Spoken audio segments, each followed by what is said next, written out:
Abbiamo l'8 marzo fatto che ha bloccato le prestazioni non urgenti, altrimenti... No. Nel senso che ha scelto da quando cominciare a pieno lei, regime. ma le dico anche che dal 23 noi ci siamo trovati e qui abbiamo iniziato subito la collaborazione. A pieno regime sono arrivati dopo l'8, è probabile, è possibile che ci voglia un po' di tempo. Quindi sul fatto che a pieno regime dopo l'8 penso che lei abbia ragione. In modo molto diverso sono andate le cose in Veneto, dove il sistema sanitario è in assoluta prevalenza pubblico e il privato rappresenta una parte nettamente minoritaria.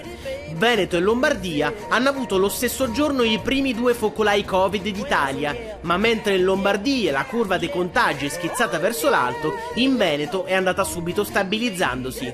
Io credo che in questo caso la logica del servizio pubblico ci abbia concesso un atteggiamento e un'organizzazione che magari un modello privato non avrebbe potuto affrontare. Essendo un sistema pubblico lei può pianificare tutto. È una gestione diretta del sistema pubblico, ogni direttore generale gestisce i suoi ospedali, non ha dovuto confrontarsi con un altro interlocutore.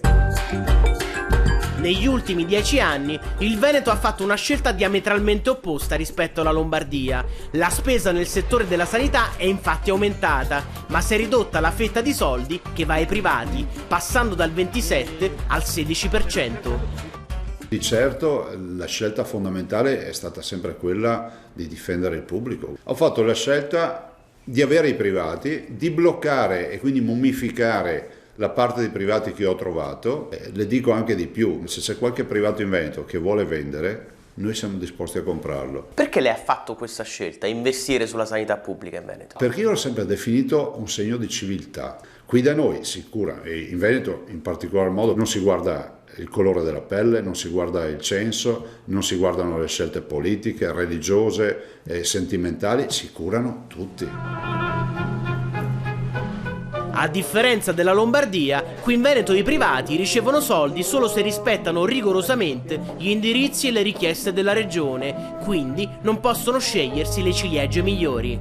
Qui in Veneto i privati non hanno scelto quali patologie curare. Non lo scelgono assolutamente no, perché c'è un piano, ci sono delle schede ospedaliere e a loro viene attribuito un ruolo che è fondamentale, ma il privato è giusto che si integri assolutamente con il progetto che la regione decide. Peraltro questo è previsto dalla nostra legge.